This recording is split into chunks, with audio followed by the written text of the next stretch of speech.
Maraming salamat mga Kaizen sa inyong pagsubaybay sa ating mga storya na nire-recap. Meron tayong bagong storya na magbibigay sa inyo ng katatawanan at excitement, sana ay magustuhan nyo ito.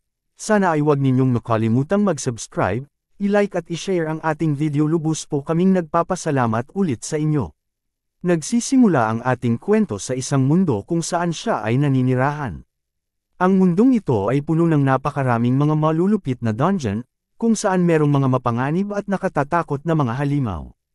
Isang piitan, na kilala bilang Tore ng Pagsubok, ang natagpuan at nalikha sa mundong ito. At sa mundong ito, maraming manlalakbay ang pumupunta sa piitang ito upang maghanap ng kayamanan at mga pinakamahalagang bagay. Ang mga manlalakbay na nasakop ang piitan ay nagtatagumpay sa pag-angkin ng pinakamahalagang kayamanan na matatagpuan dito. Ngunit hindi lahat ay maaaring maging isang manlalakbay. Tanging ang mga piling tao lang at may biyayang kakayanan lamang ang maaaring makapasok. At isa siya sa kanila. Sa sandaling ito, napagmamasdan natin ang lalaki habang naglalakad papunta sa isa sa mga portal na matatagpuan sa kanyang harapan. Habang papasulong makikita ang lalaki na may dalang isang napakalaking bag sa kanyang likuran, na agad nakatawag ng pansin ng isa sa mga bantay. Habang dumadaan sa kanyang tabi, pinatigil siya ng bantay at sinimulang ipaliwanag na sa unahan niya ay naroon ang isang piitan, ang dungeon, na wala siyang pahintulot na pasukin. Ngunit habang tinitingnan siya ngayon, iniisip ng bantay kung ano iyon. Nagtanong ang bantay na kabalyero, isang bag. Ang backpack sa mundong ito ay nag-iisa, tinawag itong adventurer's bag. At dito ipinakikilala ang ating bida bilang si Nagi Ang, isang medyo maliit at tingin ng lahat ay mahina, siya ay napiling tagabuhat at maging manlalakbay. Sinabi ng tagabantay na sige na magpatuloy ka na. At nagpapatuloy ng maglakad ang ating bida hanggang matagpuan ang kanyang grupo, at naiinis sa kanya ang isang lalaking nakaupo, dahil huli na siya, sabi ng isang pang manlalakbay kung seryoso ba ito. Mga bata sa panahon ngayon sambit ng nakaupong manlalakbay habang pikan. Tumugon ang ating bida, humingi ng kapatawaran at sinabing ito ang unang beses niya dito sa lugar. Ngunit ngayon, habang tinitingnan siya, napaisip ang isang manlalakbay na may magarang ilong kung bakit siya ay nag-iisa. Nasaan ang iba? Dagdag na tanong nito. Napagtanto ng manlalakbay na ang asosasyon ay isang tao lamang ang ipinadala, dahil kakaunti lang ang kanilang ibinayad. Sumagot ang ating bida na siya lang ang 50 ginto kada araw na tagapagdala. Dagdag pa ng ating bida na siya lang ang tanging tagabuhat. Ang suporta sa araw na iyon, mas kilala bilang si Nagi, sabay ngiti nito sa kanila. Ang manlalakbay sa harap niya ay pumalakpak at may pagkasarkastikong, sinambit na isang tagapagdala na nagkakahalaga ng 50 gold sa isang araw. Matapos sabihin ito ng ating bida ng nakangiti, ang manlalakbay ay biglang sumigaw, at nagsabi ng ito ay imposible, sa tingin mo ba? Madali mo akong maloloko, sapagkat ang piitang ito ay nangangailangan ng 4 hanggang 5 tagabuhat upang kung may mamatay, may iba pang magdadala ng mga gamit. Sa sandaling ito, pinutol ng ating bida ang usapan ng manlalakbay at sinimulang ipaliwanag na magagawa niyang mag-isa ang lahat. Habang napansin niyang kakaunti ang mga bagahe, nagsimula siyang magtanong sa sarili kung ito na lahat ang kanyang bubuhatin papasok ng dungeon. Tinanong ulit siya ng manlalakbay kung kaya ba talaga niyang buhatin ang mga iyon. Kung hindi, mas makabubuti pang bumalik siya sa asosasyon at humingi ng mas maraming tagabuhat bilang suporta tuon nito sa ating bida. Dagdag pa nito, kung hindi mo kayang gawin, wag mo nang ituloy, problema lang. Yan, ngunit hindi niya ito inintindi. Lumapit siya sa mga bag. At sinabi ng ating bida ganito ang karaniwang reaksyon ng mga manlalakbay kapag nakilala siya. Gayunpaman, ang mga manlalakbay na nangangailangan ng mga tagabuhat ay palaging humihiling ng 5 o higit pang tao. Ngunit sa sandaling ito, kailangang ipakita niya sa mga manlalakbay na ito kung ano ang kaya niyang gawin bilang isang tagabuhat. Sa puntong ito, inalis niya ang kanyang bag at inihagis ito sa putol na puno, at binuksan ang magic bag. Pagkatapos ay kinuha niya ang mga bag ng mga manlalakbay, at isa-isang isinilid sa kanyang dambuhalang bag. Tumingin si Nagi sa karamihan, at masama ang tingin sa kanya at ang isa ay tila namangha. Dali-dali lumapit sa kanya ang mga ito, at nagtanong ang lalaking dilaw ang buhok kung ano yan. Di magic bag, tugon ng ating bida. Dagdag ng ating bida, kung tama ba, ito lang talaga ang bubuhatin ko. Nagulat ang dalawang adventurer, at tinanong ang isa kung saan niya nakuha yan anong tawag dyan ng may pagkamangha. Hindi ba mabigat, mukha yang maginhawa kung meron lang sana ako niyan, sunod-sunod na sambit ng mga ito. Sumagot ang ating bida ang bag na ito ay kakaiba at wala nang iba pang maaaring gumamit nito, at nagtanong ang ating bida kung kukunin niyo na ba akong tagabuhat ngayon. Subalit, ang may dilaw na buhok ng grupo ay nagsabi, huwag kang magulo. Yabang nasabi pa ng kumag, na para sa kanya, hindi ito ganoon kahanga-hanga. Humingi ng tawad ang mga manlalakbay kay Jeff. Pagkatapos, sinabi ng lalaking nakabaluti na dilaw ang buhok sa ating bida na oo, kukunin niya siya bilang kanilang tagabuhat. Ito pala ay si Jeff nung isang swordsman at ang leader ng Dawn Wolf Unit, tawagin na lang natin siyang Jeff. Dagdag pa ni Jeff na siguraduhin mong kakayanin mo ang trabaho ng 5 tagabuhat kung hindi alam mo na ang kahihinatnan. Ito pala ang leader ng mga manlalakbay, mukha siyang mahigpit sambit sa sarili. Nagsalita si Jeff at sinabing kunin niyo na ang inyong mga kagamitan at maghanda sa ating paglalakbay. Dagdag ng ating bida ox lang tasakin profesional naman akong tagapagdala habang nakangiti ng nakakaloko. Sandaling ito, nakita natin ang ating bida at ang kanyang grupo na pumapasok sa yungib. Matapos makumplito ang yungib na ito, makakakuha ang ating bida ng 50 gintong barya, na isang malaking halaga, kumikita ng higit na ginto kaysa sa karaniwang mga tagabuhat. Nagsambit sa sarili na sisiguraduhin ko ang kanilang kasiyahan. Ang rason kung bakit binabayaran ako ng mas malaki ng mga manlalakbay kumpara sa ibang tagabuhat. Sinindihan ang sulo na nagbigay ng liwanag sa kanilang daraanan. Dagdag pa ng ating bida at sambit sa sarili na hindi dahil sa aking kakayahan at abilidad bilang tagabuhat. Ito ay dahil sa sobrang kasiyahan at kapanatagan ng mga manlalakbay. Ngayon ay makikita sila sa loob ng yungib habang nahuhuli ang ating bida. Ang mga manlalakbay na nakakatapos ng dungeon ay nakakaharap ng matinding panganib. Ang mga bitag ay pwedeng magpakita ng hindi inaasahan. Makikita na muntikan ng mabiktima ang isang manlalakbay na mataba at ito ay gulat na gulat. Pagpapatuloy ng ating bida, ang mga kalaban ay pwede silang tambangan. Makikitang papasugod na ang mga halimaw. Nakatayong matatag ang mga manlalakbay ng may seryosong muka habang naghahanda. Inutusan ni Kumag ang kanyang mga kasama na sumulong at wasakin ang mga halimaw. Ang espada ay kanyang itinaas at nakita nating sumulong ang grupo, isa-isang nilipol ang mga ito. Ngunit marami pa ring kailangang gawin, na nagbunsod kay Jeff na kumilos upang pigilan ang isa sa mga halimaw sa anumang masamang plano nito. Gayunpaman, ito ang mga layuning kailangan nilang mapagtagumpayan upang masakop ang yungib. Sa pagsakop nito makakakuha ka ng maraming magagandang bagay para sa iyong sarili at sa iyong grupo. Ilang minuto ang makikitang ini si Jeff habang hawak ang muka. Pinagalitan ng hangal ang grupo na sinasabing huwag niyong ibaba ang inyong depensa, kinakabahan ba kayo? Sinabi sa kanila na maging mas alerto sa mga laban dahil kung hindi, malalagay sila sa matinding panganib. Matapos ang sermong ito mula sa kanilang leader, nagpatuloy sila, ngunit napansin ng ating bida ang pagtatalo ng dalawa sa kanila, dahil isa sa kanila ang nagdulot ng pagkaabala sa grupo, na naging dahilan ng sermon. Nag-away sila ng kaunti doon. Ito rin ang dahilan kung bakit siya naging porter, at sa ganitong paraan, nakarating siya sa ilang mga angkop na lugar sa pamilihan ng mga adventurer. Nang mapansin niyang pagod at gutom na sila, tinawag niya ang mga ito at sinabi na malamang gutom na sila at kailangan magpahinga, dahil sa walang katapusan na pagsakop, dagdag pa ng ating bida. Pagkalipas ng 1 minuto, sinabi niyang nagdala siya ng pagkain, at inilabas ang ating bida ang mga ito. Nakita ng dalawang kumag lahat ang masasarap na hinain sa harap nila at nagsimulang magdilat ang kanilang mga mata. Nang makita nila ang mga nakalatag sa lamesa, nagsimula silang maglaway. Nalaman nilang lahat na napaka-perpekto ng mga ito, ang amoy, ang itsura, at lahat ay tamang-tama.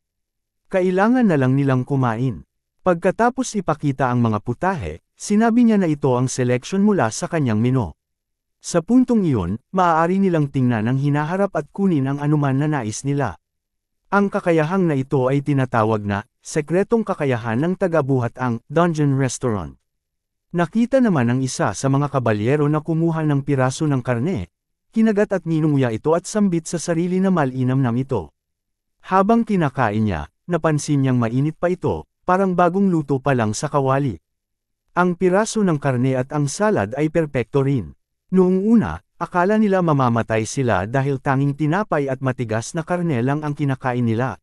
Ngunit nang mapansin ang kabutihang ipinakita ng ating bida, naisip nilang hindi lang basta isang magical na bag ang dala ng ating bida, kundi isang kamanghamanghang tao na nagpakita ng ganitong kabutihan sa mga adventurer. Gayunpaman, napansin ng isa sa mga adventurer na baka may stove sa loob ng bag na iyon na ginagamit ng ating bida. Sinabi ng ating bida na parang ganoon nga, ngunit ang pinakamahalaga ay hindi pa nila nakikita ang lahat. Pagkatapos, inilapag ulit niya ang bag at binuksan ito. Sinabi ni Nagi na hindi niyo pa nakikita ang lahat, nagsimula siyang maghalungkat sa loob, isa sa mga bagay na inilabas niya ay tubig. Gamit ang tubig, pinuno niya ang isang bathtub na nasa loob din ng bag. Tinawag ito na sikretong kakayanan ng tagabuhat ito ay ang, "How about Arcadian Paradise?" Hinimok niya ang isa sa mga gwardya na pumasok. Nang pumasok ang gwardya, naramdaman niyang komportable siya, parang nasa isang perpektong bathtub, nakaupo doon. Napansin niyang para siyang nasa isang resort o thermal spring sa gitna ng malamig bukirin, na may mga bundok sa gilid na nagyayelo. Ngunit hindi ito totoo, hindi ganoon ang tanawin, ngunit perpekto at kamangha-mangha pa rin. Habang sila'y nag-e-enjoy sa ibang bahagi, narinig namin si Jeff na sumigaw na nasa isang dungeon sila, hindi sa bakasyon. Ngunit isang minuto ang lumipas at napansin namin na tinanggap na rin ng kumag ang kanyang kalagayan at pumasok na rin sa paliguan. Si Jeff ay nais sanang pagsabihan ng kanyang mga kasama ngunit hindi na niya magawa. Pagkatapos ng lahat ng nangyari, napagtanto ni Jeff na wala na siyang sasabihin pa. Sa huli, kinilala niya ang ating bida bilang isang kamangha-manghang tao. Matapos maranasan ang pagiging porter ng ating bida, nagbago ang kanyang pananaw. Hindi na niya itinuturing na sapat ang 50 gold coins para sa ating bida. Noong una, si Kumag, paglabas ng dungeon, ay magrereklamo ng walang humpay sa organisasyon dahil pinadala ang ating bida na mag-isa. Ngunit ngayon, nang makita niya ang lahat ng kayang gawin ng ating bida, mabilis siyang nagbago ng isip, at para bang ang 50 gold coins ay isang malaking tulong na para makapasok sa isang dungeon na kasing tindi ng ganito. Maaari natin isipin na mahirap marating ang ganitong dungeon, dahil kailangan nilang harapin ang napakalakas na mga halimaw. Ang pagpapahinga ay isang prioridad, tulad ng ngayon. Ngunit upang tunay na masakop ang dungeon, kinakailangan ng pagpapahinga. Sa dungeon, patuloy ang laban at lakad, walang pagkain, tubig, at walang pampatanggal pagod na paliguan upang ma-relieve ang stress. Ngunit ngayon, iba na. Dahil sa magandang pagkain na ibinigay ng ating bida sa mga adventurer, tiyak magkakaroon sila ng kalamangan laban sa mga halimaw. Karaniwan, ang gutom at pagod ay karaniwan sa isang dungeon. Kung wala ang ating bida, ang mga porters tulad ng ating hero ay kadalasang nagdaranas ng matinding panganib, sila ang mga huling mamamatay, o marahil ang unang mamamatay sa isang dungeon.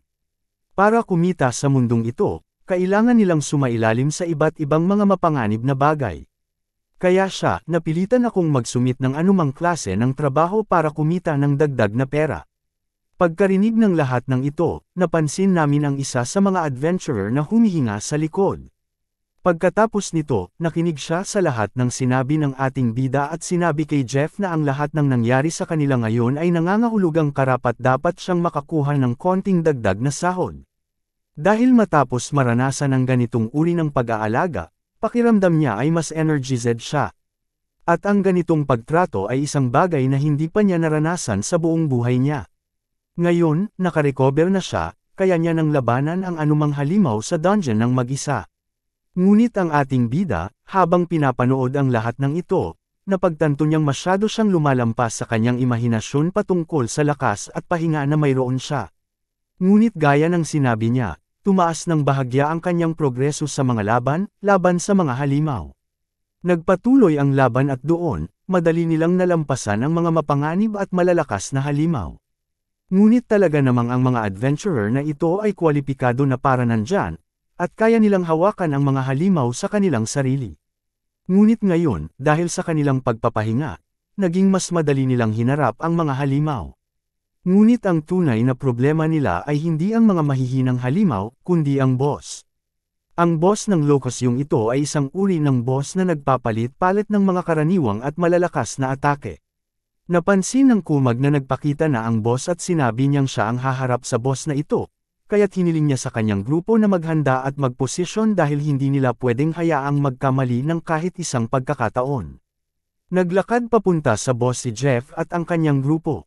Sa sandaling nakita ng boss ang mga adventurer, nagsimula itong tumakbo papunta sa kanila at itinaas ang kanyang matulis na kamay.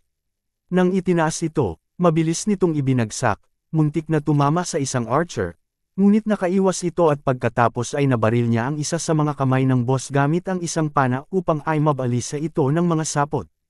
Subalit, hindi ito nagtagumpay dahil mabilis na nakaiwas ang boss at pagkatapos ay inihanda nito ang kanyang buntot upang atakihin sila. Ngunit bago pa man siya matamaan, lumitaw ang isang kalasag na hamarang sa buntot ng boss. Sa sandaling nadepensa ang buntot, nakita si Jeff na malapit na at nagsimulang humawak ng espada.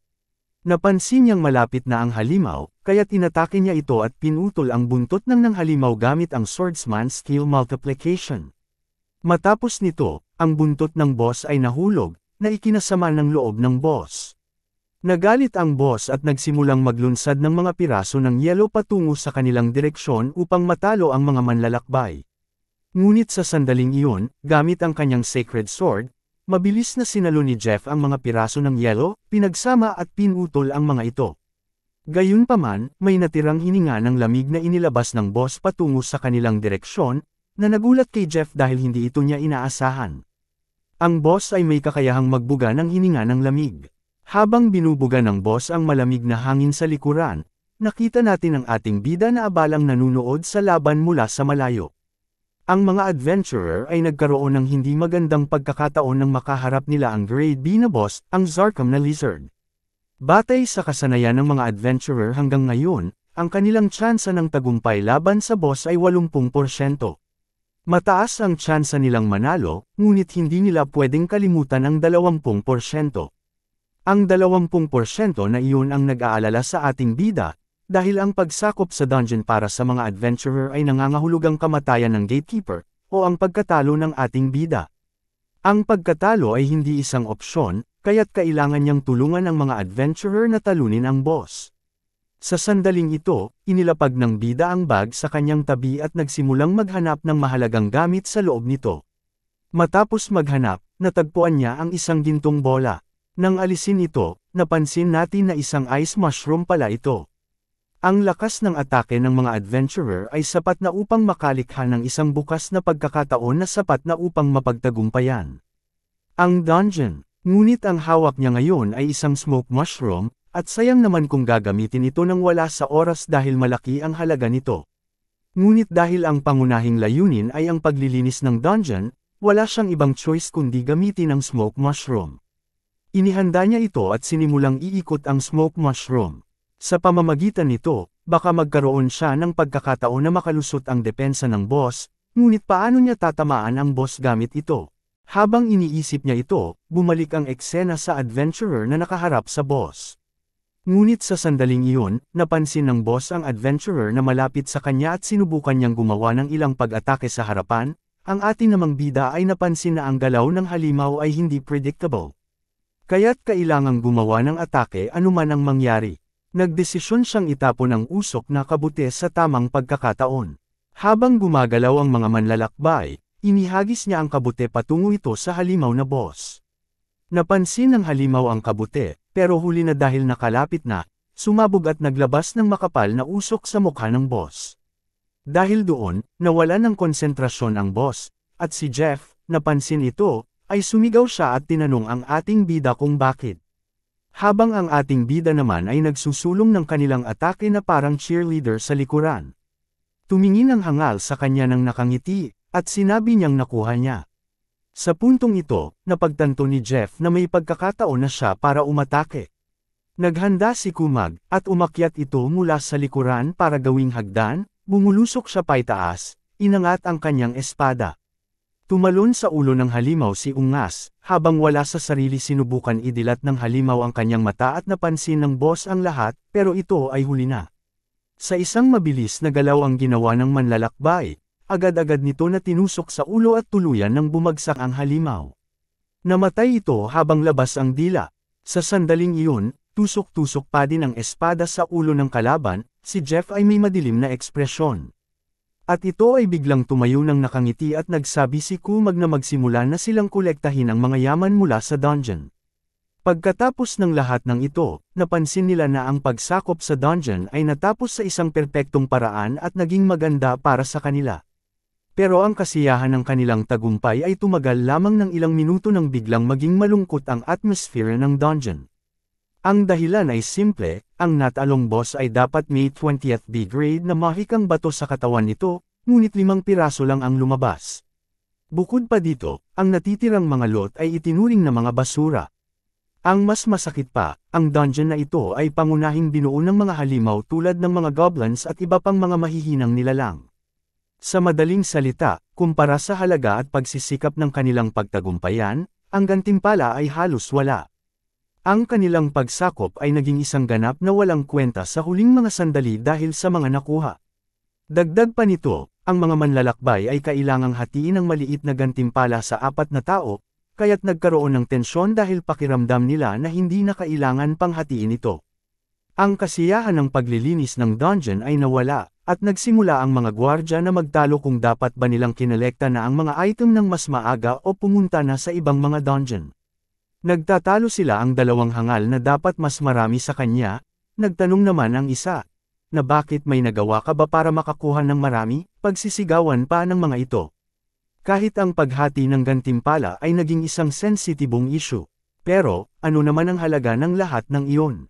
Ang negosyong ito ng pagiging adventurer ay wala nang kinalaman sa kanya. Ang mga nagbubuhat ay tumatanggap ng nakatakdang sahod, at hindi mahalaga kung gaano karami ang kanilang kinikita sa loob ng dungeon. Bago pa lumala ang sitwasyon, naisip niyang panahon na para tapusin ito. Nagpasalamat siya sa mga adventurer sa kanilang sipag, ngunit bago umalis, ipinaabot niya sa kanila ang alok na magpahinga at uminom. Napahinto ang lahat sa pagtatalo, hindi nila nauunawaan ang sinabi ng ating bida. Nagsalita si Jeff na pansin niya kahit pagkatapos ng kanilang pagkapanalo, inisip pa rin ng ating bida ang kanilang kalagayan at pagsasaya. Dagdag pa nito na masaya siya dahil ang usok na bomba na itinapon niya kanina ay halos perpekto. Ang pagkikita nila ng ating bida sa dungeon na ito ay maaaring ang pinakamalaking swerte. Samantalang ang ating bida ay nagsalita at sabing parang binobola niyo naman ako, dahil konti lang ang naitulong niya sa dungeon gamit ang kanyang mga simpleng kakayahan. Nagtataka ang mga manlalakbay sa mga kakayahan ng ating bida. Pati na rin ang bagahe na dala ng ating bida ay naglalaman ng mga kakaibang bagay na nahulog sa kanilang pansin, parang walang katapusan ang nakapaloob dito sambit ng isang manlalakbay na habang ito ay nakangisi. Siguro kung makuha nila ang bag, maaari nilang ibenta ito sa halagang hindi nila kikitain sa dungeon, sambit ni Jeff habang may nakakatakot na ekspresyon. Isa-isa na silang nagsalita ng may ngiti na kakaiba at may masamang balak, dagdag pa nila, napansin na ang ating bida ay nakatanggap ng 50 gold coins kahit na ang dungeon ay isa sa pinakamasama. Tama ang sinabi ng kapitan, ang pinakamahalaga dito ay ang ating bida na may dala-dalang bag na kakaiba. Silang lahat ay nakatingin sa ating bida na may sobrang dilim na ekspresyon at parang may mga binabalak na hindi kaaya-aya. Nagtataka siya kung bakit bigla na lang nagbago ang mood ng lahat, ngunit ng sandaling iyon, may naramdaman siyang bagay na lumipad papunta sa kanya at tinamaan ang isa sa mga inumin niyang hawak at ito ay sumabog. Paglingon niya, napansin niyang isang arrow iyon. Tumingin siya paabant at nakita ang isa pang palaso na papunta sa kanya. Malapit na siyang tamaan, nagtatanong ang ating bida kung ano yun, kaya mabilis siyang tumalon sa gilid, iniwasan ang palaso ng mabilis. Pagkatapos niyang makalapag sa lupa, tinanong niya kung ano ang ginagawa nila. Nilapitan niya sila at nagtaka kung ano ang nangyayari. Doon niya napansin na sinusubukan siyang patahimikin at patagilid na alisin siya ng walang sakit. Adventurer, kailangan mong mag-risk ng lahat para makamit ang wala o marami, pero hindi maaaring mawala ang resulta, o hindi ba? Samantala, ang huling gabi ay humiling sa kanya na huwag magtanim ng sama ng loob sa kanila, dahil ang ginagawa nila ay isang normal na bagay. Well, laging nangyayari ang pagkakanulo sa buhay, at sa kasawiang palad, ito na ang nangyayari sa kanila. Sa totoo lang, ang may dalang bag na tulad ng sa ating bida ay sobra para sa isang tagabuhat. Bakit hindi na lang niya ibahagi sa lahat? Tanong ng mga hangal habang nanggigihil sa kanya na parang mga demonyo. Doon niya naintindihan ito sa sandaling iyon. Tumayo siya at naisip na ang trabaho ng isang tagabuhat ay nagbibigay ng mas maraming problema, at kadalasan ay nagtatapos sa kamatayan ng mismong tao sa kalagitnaan ng daan. Pwede siyang patayin ng sarili niyang grupo. Kung papatayin nila ako, pwede nilang palabisan na pinatay lang ako ng mga goblin, hindi na ito kainahinala sa iba. Doon niya naisip na, gaano man siya magsikap upang matulungan ang mga adventurer, sa huli, tinatrato lang siya bilang isang kasangkapan. Kahit bago pa man magsimula ang lahat, sapat na ang mga ekspresyon sa kanilang mukha upang maunawaan niya, na pinapahalagahan siya ang kanyang pagsisikap. Ngunit ngayon, habang tinitingnan niya sila, napagtanto niyang ang kanilang kasiyahan ay naging isang bagay na iba, ang itsura ng mga taong tunay na nais siyang pagnakawan.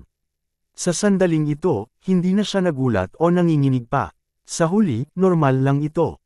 Isang bagay na palaging nangyayari sa mga porter. Kumita sila ng malaki, namuhay ng maayos, at sino ba naman ang hindi magnanais na kunin ang lahat mula sa kanila?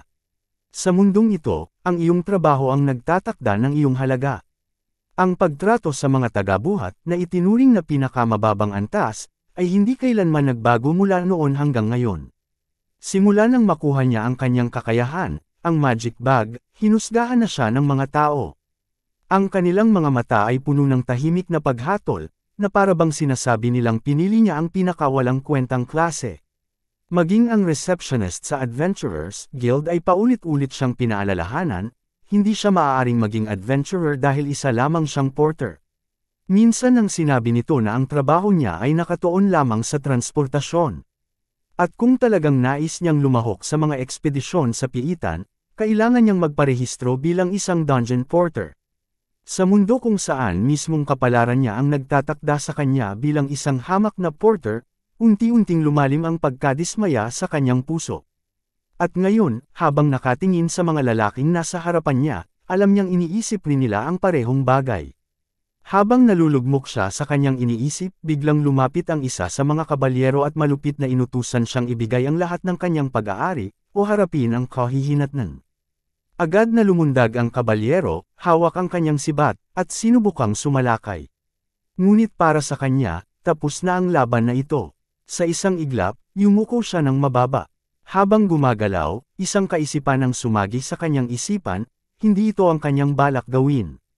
Ngunit sa mismong sandaling iyon, may isang bagay na biglang nag-activate sa loob niya, ang Serious World. Mabilis niyang ipinasok ang kamay sa kanyang bag at hinugot ang isang espada. Isang malakas na klang ang umalangaw nang harangin ng kanyang espada ang sibat ng kalaban. Nanlaki ang mga mata ng kabalyero sa gulat. Isang hamak na porter ang nakahadlang sa kanyang pag-atake. Ngunit hindi nag-aksaya ng oras ang ating bida. Isang hakbang pasulong, at isa pa. Sa isang iglap, napalapit siya sa kalaban. Sa kanyang libreng kamay, muling humugot ng isa pang espada. At ngayon, gamit ang dalawang talam, mabilis siyang umatake. Tumatama ng eksakto sa mukha ng kanyang kalaban. Matapos niyang magpakawala ng sunod-sunod na pag-atake, nasaksihan ng mga manlalakbay ang naging pinsala. Habang sumusulong ang ating bida, nadaanan niya ang isang mandirigma. Patuloy siyang naglakad at napalapit sa mamamana, na noon ay naghahanda ng umatake.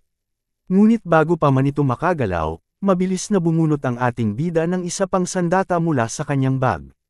Biglang isang bitag ang bumagsak mula sa itaas, tumama sa mamamana.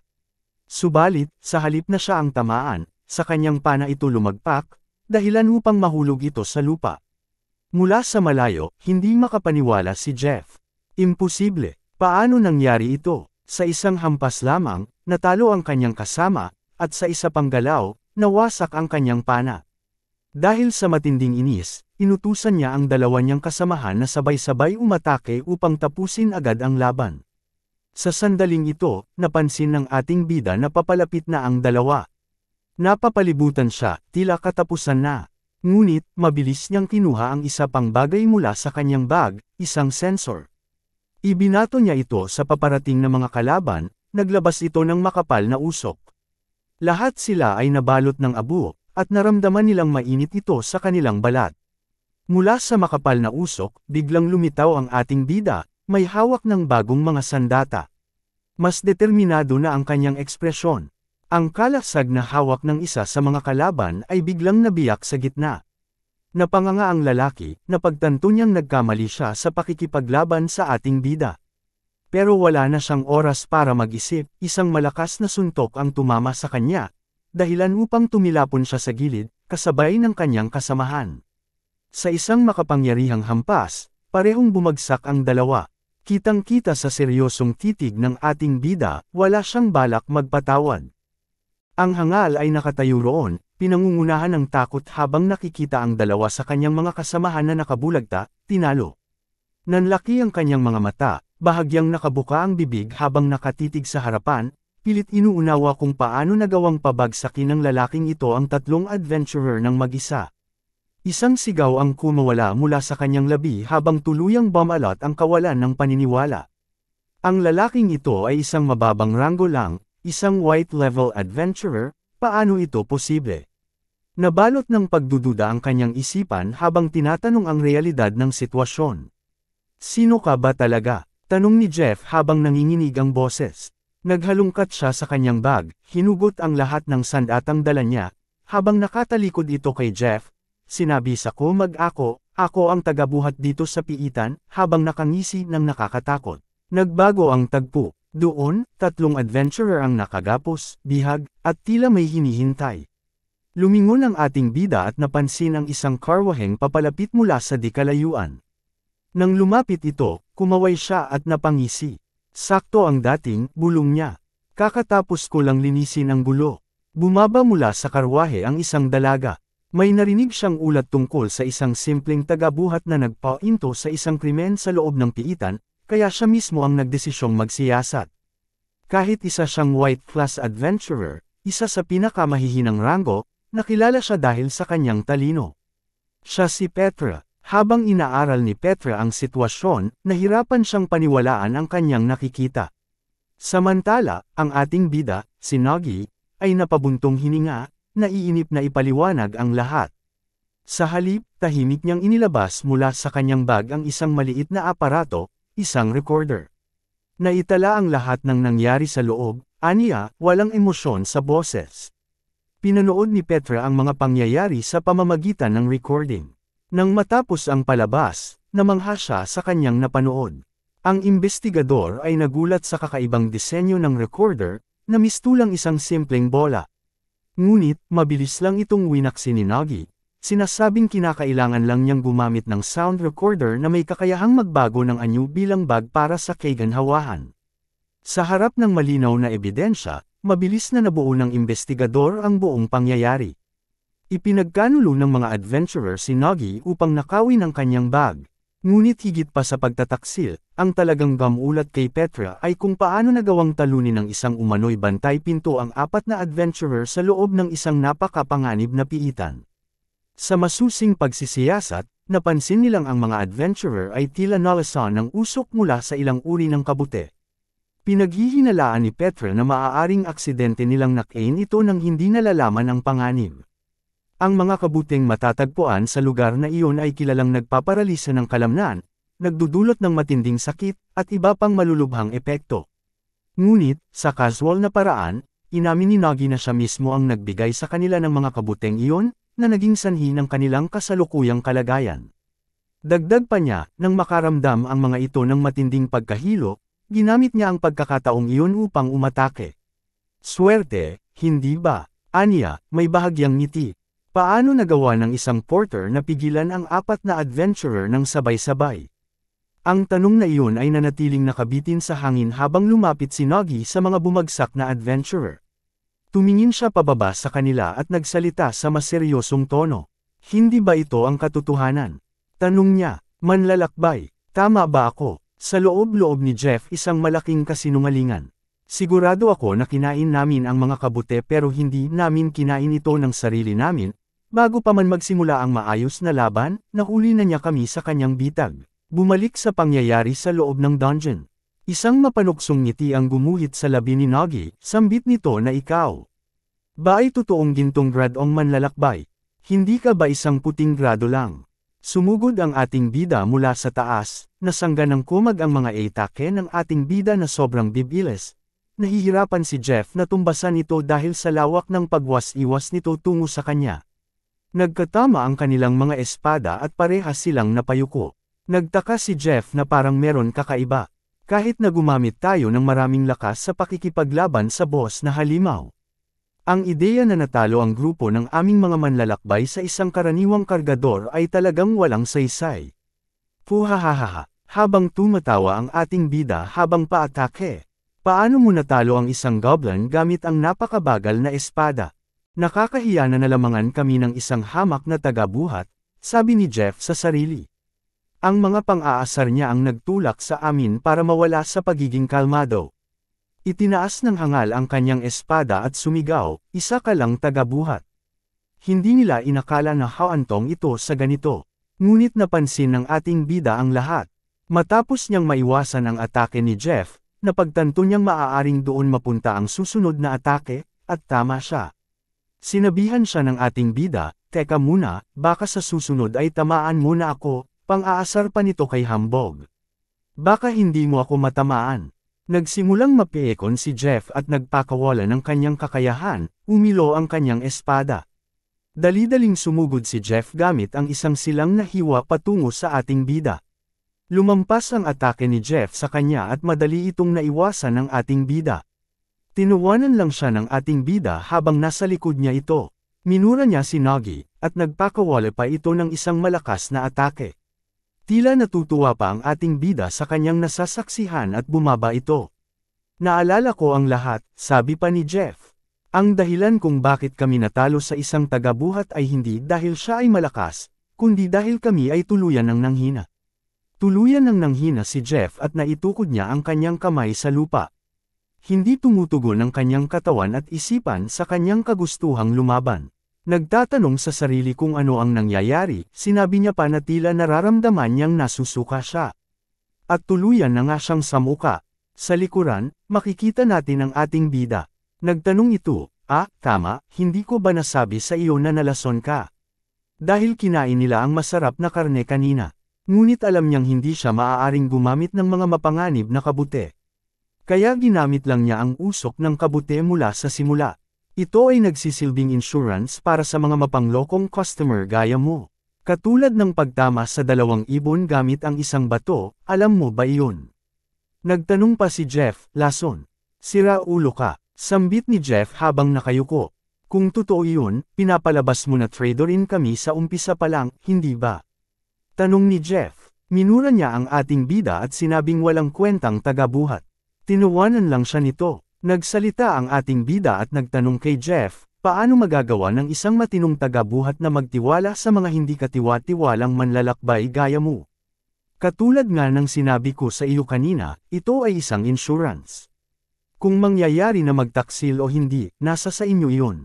Sa sitwasyon na tulad nito, ang paggamit ng catalyst ay makakaapekto sa epekto ng makamandag na kabute para magpakita ito agad-agad, pero karaniwang nagbibigay ako ng mga panlunas pagkatapos masakop ang dungeon para mawala ang bisa ng lason. Pero ang iba ay walang utak, sinisira ito, o anong magagawa ko tungkol doon? Tanong ng ating bida habang nanlilisik ang mata at may nakakatakot na ngiti. Isa na lang na panlunas ang meron ako. Inangat ng ating bida ang inuming alak. Dito nagtatapos kung paano niya kami napatumba lahat. Sa ganitong sitwasyon, sa pagsasabi na nilason niya kami ay hindi ka panipaniwala, sabi pa ni Jeff. Napasagot na lang si Jeff ng, totoo yan. Bumalik sa kasalukuyan at napasigaw na lang si Jeff sa taga-Yusig na si Petra, totoo yan. Kinain namin ang maling pagkain na may sabaw, habang ito ay umiiyak. Paano ko matatanggap na natalo lang ako sa isang tagabuhat? Sobra itong nakakahiya. Turan ng hangal sa sarili. Nag-iiyakan ang lahat ng mga manlalakbay habang sila ay nakatali at puro magaang mukha. Sinasabi nila kung hindi lang nila kinain ang inihain na nilaga. Napaisip si Petra at sinambit na naiintindihan ko na ngayon ang sitwasyon. Inutusan at sinabi sa kawal, hawak ko na ngayon ang mga kriminal, pakilagay sila lahat sa loob ng bagon. Tila, masaya ang ating bida na nagsabi sa kanila, tapos na ang aking negosyo dito, so magpapalam na ako Pinigilan siya ni Petra at ipinakita ang karwahe, sinabi nito sa bida na kung babalik ka sa syudad, pwede kang makisakay sa amin. Napahinto ang ating bida at tinanong si Petra kung libre ba ito. Makikitang nagbago ang tagpo, ang karwahe ay tuluyan ng umalis sa pangyayari. Sinabi ng tagapagsyasat na, nakakahiya, mayroon kang napakamalas na karanasan pagkagaling mo sa lungsod. Humihingi kami ng tawad sa ngalan ng asosasyon ng mga manlalakbay, habang nakatungo si Petra at malungkot. Tumugon ang ating bida at tila masaya ito, okay lang, lagi ko naman nararanasan ang mga ganitong bagay. Nagtanong si Petra kung alam mo na pala na mapanganib, bakit mo pa din ito tinutuloy? Naiintindihan ko na hindi mo kasalanan ang mga ganoong insidente, pero sila, hindi nila makikita sa ganoong paraan. Habang nakatingin ng masama si Petra, sinabi nito na ang mga natalo mong manlalakbay ay bahagi ng guild na tinatawag na Dawn. Sila at ang kanilang guild ay mga kilalang halang na tao na kilala sa kanilang kayabangan, kawalang galang, at paglabag sa batas. Ipinakita si Jeff na malungkot na nakakulong. Kahit anong dahilan, kung ang kanilang miyembro ay nasaktan o dumanas ng anumang pinsala, sila ay gumaganti, tura ni Petra sa kanya. Kaya sa susunod, mag-iingat ka, paalala nito sa ating bida. Ngunit sa sandaling lumingon siya, nagulat siya. Nakita niya ang ating bida na kinakain ng bag, nakapasok ang ulo sa loob nito. Tinanong siya ng investigador kung nakikinig ba si Nagi sa kanya. Tumugon naman ang ating bida na siya ay nakikinig. Pagkatapos ay inalis niya ang kanyang ulo sa bag na tila dumura ito. May lumabas sa bag na napakaitim na nilalang pero kamangha-mangha at cute. Ito pala si Gluttony. Sinabihan siya ng ating bida na huwag siyang lalabas kapag may tao sa paligid, dahil baka matakot sila sa kanya kapag nakita siya. Sumagot ang itim na nilalang na nagugutom daw siya. Nagulat si Petra at sinabing, anong klaseng mundo ito? Itinala agad ni Petra ito sa kanyang kwaderno na mayroong kakaibang nilalang sa bagahe. Napakamot na lang ang ating bida at sinabing, huwag kang mag-alala, wala lang ito. At ipinakilala ng ating bida si Gluttony. Sinabi ng ating bida na matagal na siyang nakatira sa kanyang bag. Sinabi ni Glutton sa kanyang isip na marami siyang pinapagawa. Dagdag pa ng ating bida na siya ang tag-aayos niya sa loob ng bag. Bago pa dumating si Gluttony sa kanyang buhay para tulungan siya, ang kanyang mga kagamitan ay laging nagbubuhol-buhol sa loob. Ang kapalit ay lagi niya itong pinapakain ng mga mahiwagang bato. Nagsasabi si Gluttony na gusto pa niya ng maraming bato. Sa dami ng gulo sa dungeon run na ito, mukhang naging abala rin ito, hindi ba? Sabi niya sa itim na nilalang. Bukod pa riyan, nakuha ko lahat ng mga kagamitan sa loob ng piita na kanilang nakuha, masayang sinabi ng ating bida, na kadalasan ay hinahati sa 4 na manlalakbay ang kanilang mga nakulimbat na item. Nakangiting sinabi ng ating bida, dahil masyado akong mapagbigay ngayon, bakit hindi natin doblehin ngayon ang mga magic stone? Habang sinusubuan ng kanyang alaga, tuwang-tuwang ninunguya ng maliit na halimaw ang magic stone. Sumagot naman si Petra na ito ang unang beses niyang makakita ng ganoong nilalang, isang nilalang na kumakain ng magic stone. Tumugon naman ang ating bida na siya rin ang unang beses niya lang makita ito. Pero sinabi niya na hindi ito gumagawa ng gulo, kaya ito ay isang kapwa kapaki-pakinabang na benepisyo. Nakatingin si Petra sa kanya at sinabing, nakakabilib ka. Pero binawi ito at sinabing, ang iyong bag ang talagang nakakabilib, hindi talaga ako nakarinig ng mga bagay na ganito. Hindi na natuloy ni Petra ang kanyang sasabihin dahil biglang umungol ang mga kabayo ng sobrang lakas at bigla na lang itong napaigtad. Sumigaw si Petra sa kabalyero at sinabing, anong nangyayari bigla sa mga kabayo? Sumagot ito ng, hindi ko alam, bigla na lang silang nataranta at nawala ang kanilang pagiging kalmado. Bigla na lang natulala ang ating bida at tila may naramdaman siyang kakaiba. Sabi ng ating bida, ito ang pakiramdam na yon, hindi ako maaaring magkamali. Isa itong dungeon break, nagtaka ang ating bida kung bakit ito nangyayari. Tinawag ng ating bida ang investigador na may madilim na tingin at itinuro ang isang lugar. Sinabi ng ating bida na nararamdaman niya ang isang dungeon break sa likod ng mga bundok. Sumagot si Petra na may pagkagulat, anong dungeon break?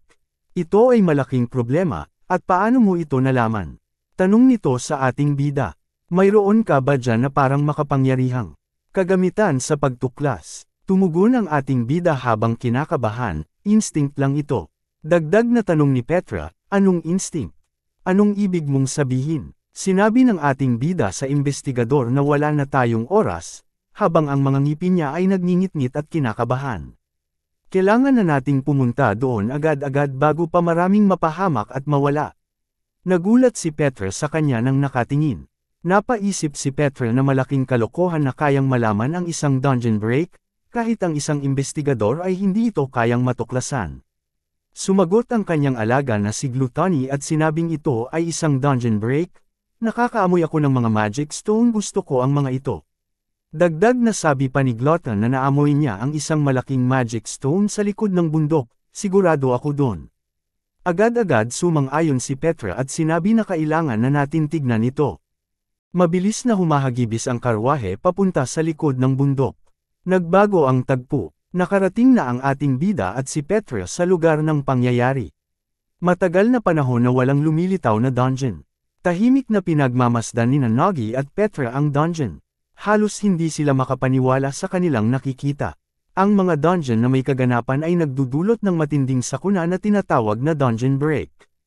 Kapag ang mga halimaw ay dumami at sumulpot, lalabas sila at magbibigay ng gulo at galit sa paligid. Ang mga halimaw ay walang pinipili, papatayin nila ang lahat sa kanilang daraanan, kaya kailangan masakop ang mga dungeon sa buong mundo.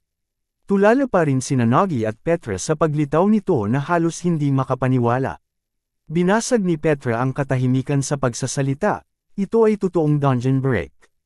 Dagdag pa niya na halos malayo na ito sa kritikal na punto, malapit na itong masira anumang sandali ngayon. Nagtanong si Petra, paano mo ito naramdaman kanina sa malayong distansya? Habang nakatingin sa bida ng may pag-uusig. Sabi ng ating bida, hindi ko makakalimutan ang ganitong tagpo at babala kahit kailanman. Bumalik sa nakaraan si Nagi, nakatulala ang ating bida habang may gulat at pagkagulat sa kanyang mga mata sa kanyang mga nasasaksihan. Sambit niya na ito ang tagpo na kahit kailan ay hindi niya makakalimutan. Makikita ang iba't ibang klase ng halimaw sa isang madilim at puro apoy na himpapawid at sa ibaba nito. Ito ang pinaka-nakakatakot na pangyayari noong sumulpot ang dungeon break. Napapaisip si Petra kung naranasan na ba talaga nito ang dungeon break dati. Kahit na naranasan niya ito, bakit niya nararamdaman ito? Tanong sa kanyang sarili. Biglang binasag ng ating bida ang pag-iisip ni Petra at sinabing mukhang may kakaiba dito. Kung ang dungeon na ito ay ganito kalapit sa nayon, walang paraan ang mga manlalakbay na pigilan ito ngayon, habang ang ating bida ay nag-aalala. Sinasabi ng investigador na mayroon ng nakatalaga sa dungeon na ito base sa kanyang mga talaan. Pwede mo bang sabihin sa akin kung sino ang kumuha ng quest na ito, kung anong ranggo nila at nasaan sila? Tanong ng ating bida kay Petra. Itong dungeon break na ito ay napag-alaman na isang D-rank rift dungeon. Ang mga manlalakbay na tumanggap nito ay isang mithril rank at 2 copper rank na manlalakbay. Isang mithril na manlalakbay para lang sa isang D-rank na piitan. Pagtataka ng ating bida, habang pinag-iisipan ng ating bida na mukhang may kaina-hinalang kaso dito. Sinabi ng ating bida na kailangan niyang tumungo papunta sa nayon upang alamin at kumpirmahin ang mga nangyayari. Tinanong ng ating bida si Petra kung ano ang gagawin niya. Sa tingin mo ba ito ay totoong kaina-hinala? Tanong pa ni Petra sa ating bida. Pakiusap ni Petra sa mga kawal na dalhin na sa kulungan ang mga kriminal na ito para sa kanya. Tumugon naman ang kawal. Sabi ni Petra, bilang investigador kailangan kitang samahan. Tuluyan na silang tumungo sa nayon. Makikita sa kapaligiran ng madilim na kulay apoy na kapaligiran at tahimik na nayon, dumating ang ating bida at si Petra. Nakita nila na nagkukumpulan ang mga tao at tila galit sa mga nangyayari. Mukhang mayroong nangyayari sa banda roon, sambit ng investigador. Ang tagal na nitong nakatenga, hindi nyo ba ito inaasikaso ng maayos? Hanggang ngayon ay wala pang nangyayari. Paano kung tuluyan ng nasira ang dungeon, anong mangyayari dito sa aming lugar? Sigaw ng mga tao sa gilid na tila galit na sa mga kausap nito. Makikita ang isang maitim na lalaki na may itim sa mukha at ang babaeng mukhang pusa, at sinabi ng lalaki na hindi nila ito responsibilidad. Ito pala si Van der Star, isang necromancer at si Nero, isang martial artist. Anong gusto mong gawin namin ngayon kung wala ang aming leader at kung nag-AWOL na? Galit na sumisigaw ang mga tao at sinasabing mga siraulo sila. Sa isip-isip ng ating bida habang pinagmamasdan ang sitwasyon, tama nga ako. Tama ang aking hinala, merong hindi tama dito, dagdag pa nito. Dungeon no show. Ito ay nangyayari kapag ang pinuno ng grupo ay mataas na ranggo na naatasan para dito, at nagsumite. Kapag meron natuklasan na magandang piitan at ang pinuno ay inabandona ang piitang ito ang nangyayari. Sumagot si Petre na ang asosasyon ay magpapataw ng karampatang parusa sa ganitong mga kaso, pag-aalala nito. Sinabi ng ating bida na ito ay walang kwenta, mas malakas pa ang sampal ng pulso dito, tama ba? Tumugon si Petre ng tama. Sa isip-isip ng ating bida, kung ganoon handa silang maparusahan at magpiyansa ukol dito. Habang ito ay nakatingin ng masama, mawawala ang lahat-lahat sa mga taong nakatira dito kapag ang dungeon break ay tuluyan ng sumulpot mamayang gabi. Kahit na humingi kami ng tulong sa asosasyon ng mga manlalakbay, bago pa sila dumating ang buong nayon ay tuluyan ng natupok, at ang mga manlalakbay na ito ay kung ano-anong dahilan ang mga sinasabi. Nagsalita ang maitim na manlalakbay na biktima din sila ng pinuno ng kanilang grupo, bigla na lang itong naglaho. Ngayon ay nandito kami naiipit sa gulo na ito at nagsasayang ng oras. Kung ang break ay mangyayari o hindi, bakit ba kami ang inyong sisihin? Habang ang mga tao ay galit na nakatingin sa mga manlalakbay. Sinabi niya sa mga taga-nayon na kung nais nilang magreklamo, dapat nilang idulog ito sa samahan ng mga manlalakbay. Sa mundong ito, hindi lang sila ang may karapatang kumatawan. Ang mga adventurer ay parang mga bayani na nagel iligtas. Pero sa pagkakataong ito, sila naman ang nangangailangan ng pagliligtas. Ito ay talagang kapuspalad, kailangan talaga nating isalba ang mga tao sa nayon at ilikas agad-agad. Ang pagliligtas ang kailangan nating unahin. Sabi ng ating bida sa gipi ng buhay. Sa tingin mo ba, kaya talaga natin silang iligtas? Hawak niya ang isang kwintas sa kanyang kamay. Ang ating bida ay mahigpit na kinakapitan ito. Sinabi ni Petre na anong ibig sabihin. Palapit na ang taglamig. Ngayon, isipin mo ang mga taga-nayon, mga taong wala ng baryo na magbibigay sa kanila ng proteksyon mula sa matinding lamig. Sa tingin niya, kaya ba nilang mabuhay? Para sa kanya, imposible, tugon ng ating bida. At gamit ang lakas, tinanggal niya ito mula sa kinalalagyan nito. Pagkatapos, idineklara niya, sa ngayon, hindi isang tagapagbantay ang kailangan ng baryong ito, kundi isang manlalakbay. Pinalitan ng ating bida ang kwintas sa gold rank na simbolo ng manlalakbay. Sinabi niya tignan mo kung ano ang meron tayo dito.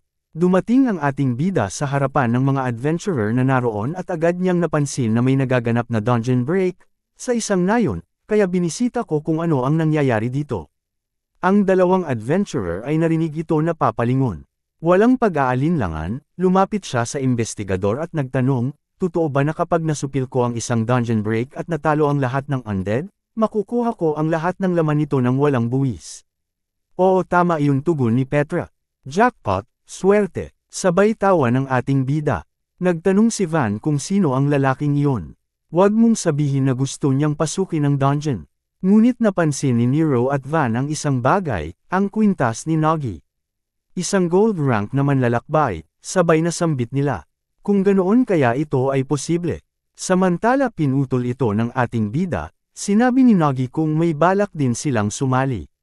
Pero kung ganoon, magiging 9 hanggang 1 ang hatian ng gantimpala. Para sa kanya, hindi katanggap-tanggap ang kasunduan na iyon. Ngunit sa ngayon, magpapanggap muna siyang isang ordinaryong adventurer. Tinawag at nagtanong ang ating bida kay Petra, nang kinakabahan, pwede ko bang malaman kung ano ang multa sa pagpapanggap bilang manlalakbay? Ang pagpataw ng piyansa ay 1,000 na ginto kung hindi ako nagkakamali. Naiyak na lang si Nagi habang sinasabi ito ni Petra. Hanggang dito na muna ang kwento natin tungkol sa ating bida na si Nagi. Sana ay nagustuhan ninyo ito. Huwag kalimutang mag-subscribe sa ating channel, i-like, at i-share ang ating video. Taos puso po kaming nagpapasalamat sa inyong suporta, mga kazens. Sa mga susunod na update, Tuluyan ng papasukin ng ating bida ang loob ng dungeon kasama sina Petra at dalawang manlalakbay. Ngunit hindi magiging madali ang kanilang paglalakbay, sasalubungin sila ng matitinding pagsubok habang sinusunod ang utos ng dungeon. At sa hindi inaasahang pagkakataon, isang malakas na kalaban ang haharang sa kanilang landas. Ano ang mangyayari sa kanilang grupo? Abangan sa susunod na kwento.